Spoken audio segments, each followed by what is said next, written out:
Hello student, success coaching classes में आपका स्वागत है। तो आज हम लोग देखने वाले हैं क्लास 11 का हिस्ट्री का चैप्टर नंबर 1। इसमें आपको टॉप 50 क्वेश्चन बताने वाले हैं जो आपको बोर्ड एग्जाम के लिए बहुत ही ज़्यादा इंपॉर्टेंट होने वाला है। तो चलिए हम लोग वीडियो को स्टार्ट करते हैं।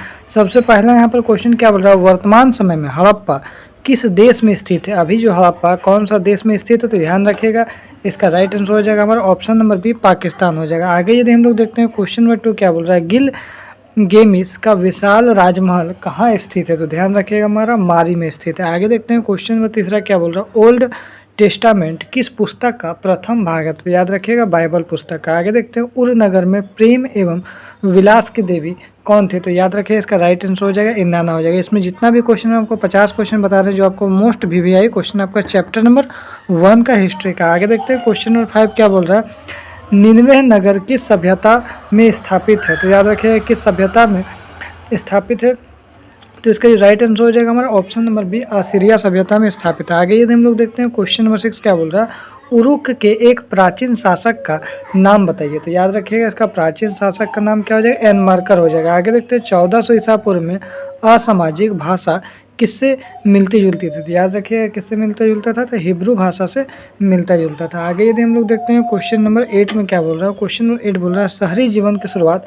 सर्वप्रथम कहाँ पे हुआ, तो याद रखिएगा मेसोपोटामिया में हुआ था। आगे देखते हैं एनमार्कर ने अपने दूत को किस सुदूर देश के शासक के पास भेजा गया था, तो याद रखिएगा इसका राइट आंसर हो जाएगा हमारा ऑप्शन नंबर बी, अरट्टा हो जाएगा। आगे देखते हैं क्वेश्चन नंबर 10 क्या बोल रहा है, सिकंदर ने बेबीलोन को कब जीता था, तो याद रखिएगा इसका राइट आंसर हो जाएगा 331 ईसा पूर्व में। आगे देखते हैं मेसोपोटामिया की सबसे पहली ज्ञात भाषा कौन सा था, तो ध्यान रखिए इसका राइट आंसर हो जाएगा हमारा ऑप्शन नंबर बी, सुमेरियन भाषा हो जाएगा। आगे यदि हम लोग देखते हैं क्वेश्चन नंबर 12 क्या बोल रहा है, मेसोपोटामिया सभ्यता के लोगों की लिपि क्या थी, तो याद रखिएगा आपका कीलाकार लिपि हो जाएगा। आगे देखते हैं मेसोपोटामिया वालों ने संसार को क्या सिखाया, तो याद रखिएगा इसका राइट आंसर हो जाएगा चाक का प्रयोग सिखाया था। आगे यदि हम लोग देखते हैं क्वेश्चन नंबर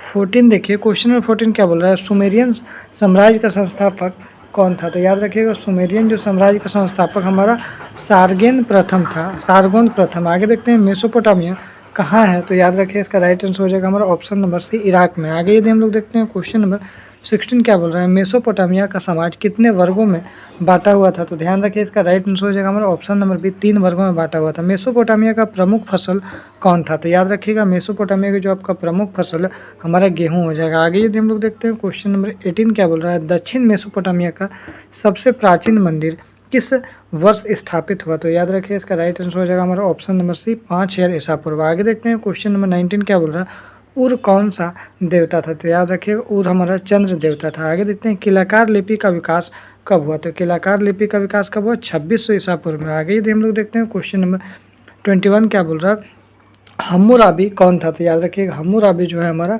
प्रसिद्ध राजा था। आगे देखते हैं सर्वप्रथम पहिए या चाक का आविष्कार कहाँ हुआ था, तो याद रखिएगा सर्वप्रथम जो आपका पहिया या चाक का आविष्कार मेसोपोटामिया में हुआ था। आगे यदि हम लोग देखते हैं क्वेश्चन नंबर 23 क्या बोल रहा है, मेसोपोटामिया में युद्ध एवं प्रेम की देवी कौन थी, तो याद रखिए इसका राइट आंसर हो जाएगा हमारा इन्नाना हो जाएगा। आगे देखते हैं क्वेश्चन नंबर 24 क्या बोल रहा है, मेसोपोटामिया में उर देवता किससे संबंधित है, तो उर जो देवता है कौन सा संबंधित है, चंद्र से, चंद्र देवता से संबंधित है। आगे देखते हैं क्वेश्चन नंबर 25 क्या बोल रहा है, बेबीलोन मेसोपोटामिया का महत्वपूर्ण शहर कब बना, तो याद रखिएगा हमारा ऑप्शन नंबर बी हो जाएगा 2000 ईसा पूर्व के बाद। आगे देखते हैं क्वेश्चन नंबर 26 क्या बोल रहा है, मेसोपोटामिया की प्रसिद्धि का कारण क्या था, तो याद रखिएगा प्रसिद्धि का जो कारण था हमारा खगोलीय विद्या था। क्या था, खगोलीय विद्या।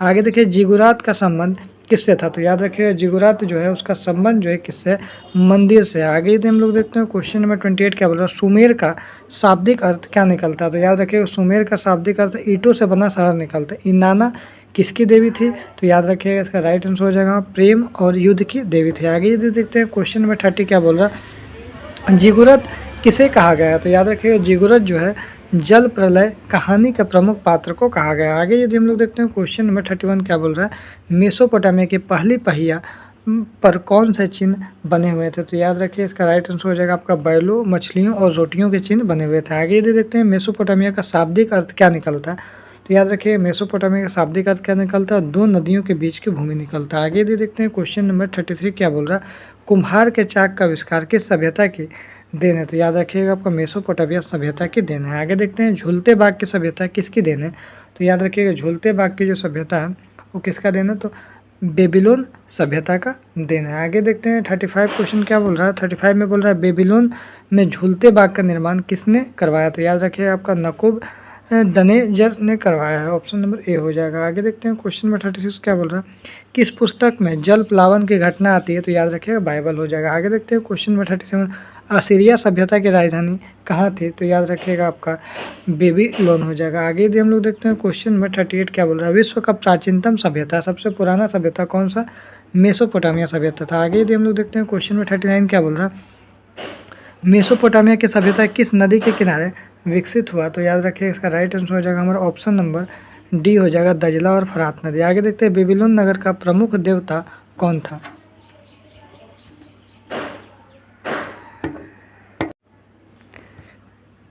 इसका राइट आंसर हो जाएगा आपका मरदुक हो जाएगा। मेसोपोटामिया की प्रमुख लिपि कौन सी थी, तो याद रखिएगा मेसोपोटामिया की जो सबसे प्रमुख लिपि है वो किलाक्षर लिपि हो जाएगा। आगे देखते हैं क्वेश्चन नंबर 42 क्या बोल रहा है, असुर बनीपाल कहाँ के शासक थे, तो याद रखिए असीरिया के।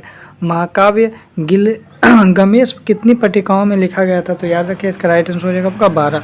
आगे देखते हैं क्वेश्चन नंबर 44 क्या बोल रहा है, प्राचीन नगर मेसोपोटामिया में कब अस्तित्व में आया, तो याद रखिएगा इसका राइट आंसर हो जाएगा हमारा ऑप्शन नंबर 3000 ईसा पूर्व। आगे देखते हैं 45 क्वेश्चन क्या बोल रहा है, पहली लिखित मेसोपोटामिया पट्टिका कहाँ मिली, तो याद रखिए इसका राइट आंसर हो जाएगा हमारा उरुक में। आगे देखते हैं क्वेश्चन नंबर 46 क्या बोल रहा है, जल घड़ी और सूर्य घड़ी का आविष्कार किस सभ्यता ने किया था, तो याद रखिएगा आपका मेसोपोटामिया सभ्यता। आगे देखते हैं क्वेश्चन नंबर 47 क्या बोल रहा है, दजला एवं फरात नदी कहाँ गिरती है, तो याद रखिएगा फारस की खाड़ी में। आगे देखते हैं उर नगर कहाँ था, तो याद रखिएगा इसका राइट आंसर जो हो जाएगा हमारा उर नगर कहाँ था, तो याद रखिएगा आपका दक्षिणी मेसोपोटामिया में था। आगे देखते हैं मेसोपोटामिया शब्द की उत्पत्ति किस भाषा से हुई, तो याद रखिएगा आपका यूनानी भाषा से हुआ है। आगे देखते हैं क्वेश्चन नंबर हमारा 50 क्या बोल रहा है, पांडुलिपि से क्या अभिप्राय है, तो याद रखिएगा हाथ से लिखी पुस्तक को हम लोग क्या बोलते हैं, पांडुलिपि बोलते हैं। इसमें आपको टॉप 50 क्वेश्चन डिस्कस किए। तो यदि हमारा वीडियो आपको अच्छा लगे तो लाइक शेयर एंड सब्सक्राइब जरूर करें। फिर मिलते हैं हम लोग नेक्स्ट वीडियो में। Thank you so much.